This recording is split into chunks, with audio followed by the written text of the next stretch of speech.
দারুণ লাগছে খেতে, আর রান্নাটাও খুব সুন্দর হয়েছে। সত্যি অসাধারণ লাগছে খেতে। বন্ধুরা, আমাদের বাড়িতে বেলজিয়াম হাঁস আছে। সেই হাঁসের মাংস রান্না করে আমাদের চ্যানেলে তো তোমাদের দেখিয়েছি। আজ তোমাদের এই বেলজিয়াম হাঁসের ডিম দিয়ে আর আলু দিয়ে ডিমের ঝোল রান্না করে দেখাবো। তোমরা পুরো ভিডিওটা প্রথম থেকে শেষ পর্যন্ত দেখতে থাকো। প্রথমেই আমি বেলজিয়াম হাঁসের 5টা ডিম নিয়ে নিয়েছি আর 4টে আলু নিয়েছি। আর মশলা হিসেবে নিয়েছি 2টো পেঁয়াজ, কয়েকটা রসুনের কোয়া, পরিমাণ মতো আদা, কয়েকটা শুকনো লঙ্কা, পরিমাণ মতো জিরে আর পরিমাণ মতো ধনিয়া। মশলাটা আমি একসঙ্গে পেস্ট করে নেব। প্রথমে ডিমটা সেদ্ধ করতে হবে, সেজন্য ছোট একটা কড়াই নিয়ে নিয়েছি। এই কড়াইতেই ডিমটা সেদ্ধ বসাবো। এবার কড়াইতে জল দিয়ে দেব।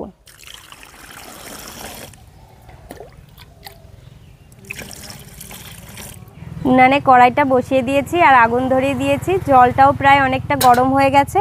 এবার এই জলের মধ্যে দিয়ে দেব লবণ।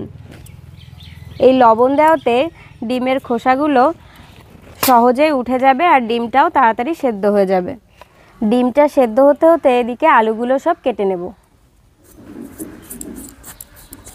প্রথমেই আলুর খোসাগুলো ভালো করে ছাড়িয়ে নেব।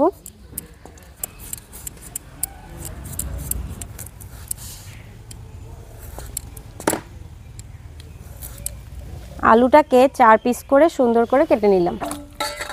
বেশি বড়ও রাখবো না, বেশি ছোটও করব না। ডিমের জন্য এই সাইজটাই ঠিক আছে। তোমরা যারা ডিমের ঝোল আলু ছাড়া খাও তাদের বলবো অবশ্যই ডিমের ঝোল আলু দিয়ে খেয়ে দেখো, খুব ভালো লাগবে। ডিমের তরকারিতে আলু দিলে একটা আলাদাই স্বাদ।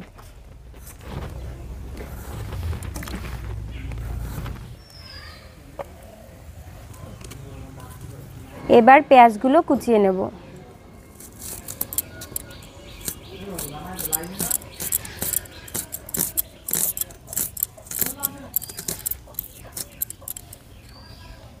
ডিম সিদ্ধ হয়ে গেছে, এবার আমি নামিয়ে দেব।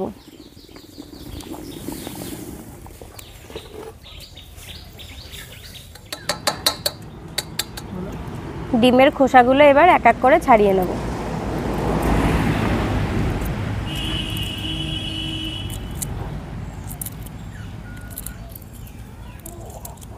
দেখো খোসাগুলো কি সুন্দর উঠে আসছে।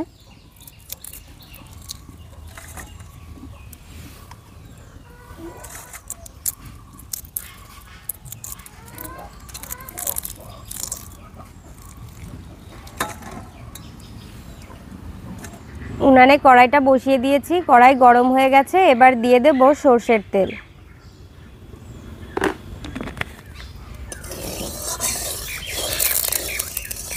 প্রথমে ডিমগুলো ভেজে নেব। প্রথমে ডিমেতে লবণ আর হলুদ ভালো করে মাখিয়ে নেব।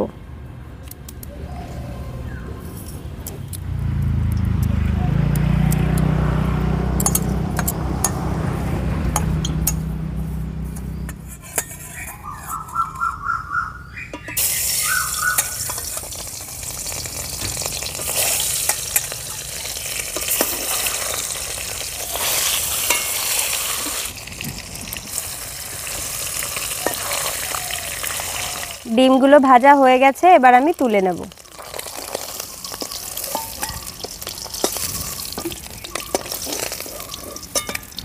ডিম ভাজা তেলের মধ্যে এবার আলুগুলো ভেজে নেব।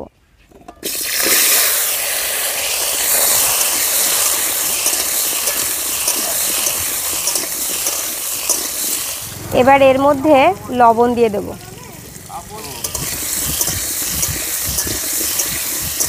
আলু ভাজা হয়ে গেছে, এবার আমি সব তুলে দেব।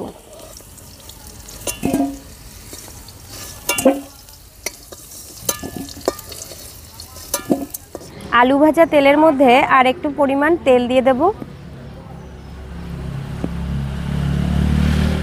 ফোড়নে দিয়ে দেব শুকনো লঙ্কা আর তেজপাতা। এবার দিয়ে দেব জিরে।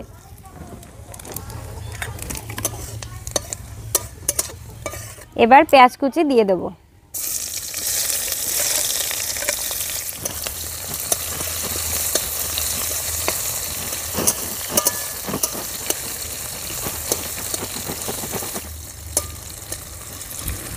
পেঁয়াজটা হালকা ভাজা হয়ে গেছে, এবার আমি সমস্ত পেস্ট করে রাখা মশলাটা দিয়ে দেব।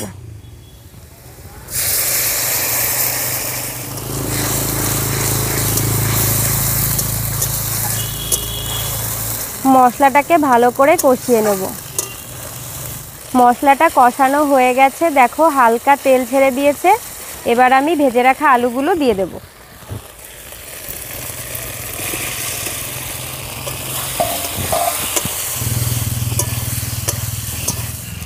এবার এর মধ্যে পরিমাণ মতো লবণ দিয়ে দেব আর পরিমাণ মতো হলুদ দিয়ে দেব।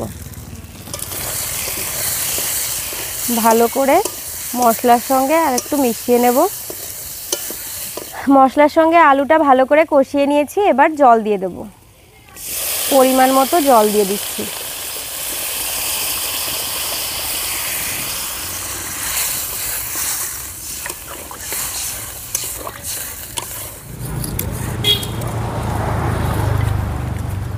এবারে জালটা বাড়িয়ে দেব।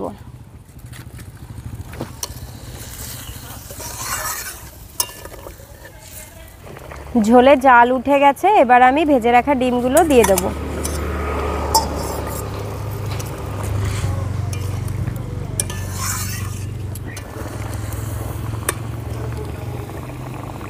রান্না প্রায় হয়ে গেছে, এবার আমি ধনেপাতা কুচি দিয়ে নামিয়ে দেব।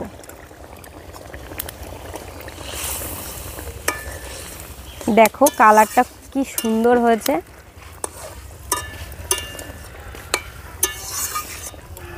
এবারে নামিয়ে দেব।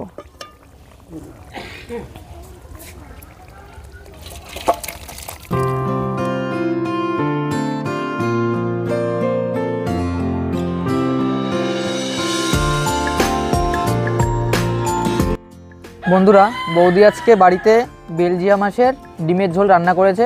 তো বেলজিয়াম হাঁসের মাংস তো খেয়েছি, তো মাংসটা সত্যি ভালো লেগেছিলো। কিন্তু আজ সেই বেলজিয়াম হাঁসেরই ডিমের তরকারি খাবো। দেখি খেয়ে দেখি কেমন হয়েছে।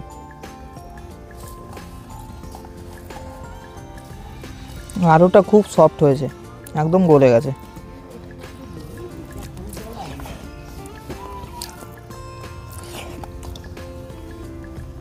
দারুণ হয়েছে তরকারিটা। এবার ডিমের স্বাদটা দেখি কেমন হয়েছে খেয়ে।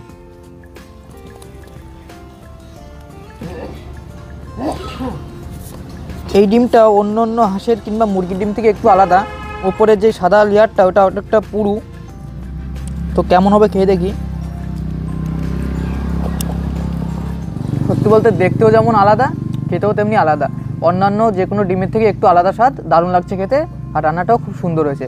প্রত্যেকে বাড়িতে ট্রাই করবে, অসাধারণ লাগবে। বন্ধুরা, সম্পূর্ণ একটা গ্রাম্য পদ্ধতিতে খুবই সামান্য ঝাল মশলা দিয়ে রান্না। তো আপনারা তো প্রথম থেকে দেখলেন। সত্যি কথা বলতে আমি ডিমের তরকারি আমার খুবই পছন্দের একটি খাবার। বিশেষ করে ডিম ভাজি হোক কিংবা ডিমের তরকারি সত্যি খুব ভালো লাগে। আর আজকে হাঁসের ডিম রান্না করেছে, সত্যি অসাধারণ লাগছে খেতে, ব্যাপক টেস্ট হয়েছে। আপনারা তো এতক্ষণে দেখলেন ভিডিওটা, আশা করি আপনাদের ভালো লেগেছে। আর যদি আমাদের ভিডিওটাকে আপনাদের ভালো লেগে থাকে তো দেরি না করে এক্ষুনি একটা লাইক করে ফেলুন, এবং আর দেরি না করে এক্ষুনি বন্ধুদের কাছে বেশি বেশি করে শেয়ার করুন এই রেসিপিটা, এবং বাড়িতে অবশ্যই ট্রাই করবেন। সত্যি খুব সুন্দর লাগবে। এবং এইরকম সুন্দর সুন্দর নিত্য নতুন রান্নার ভিডিও এবং ব্লগ ভিডিও পাওয়ার জন্য আমাদের our village cooking and blog চ্যানেলটিকে সাবস্ক্রাইব করে আমাদের পাশে থাকবেন। তো দেখা হবে আবার কোনো নতুন ভিডিও নিয়ে।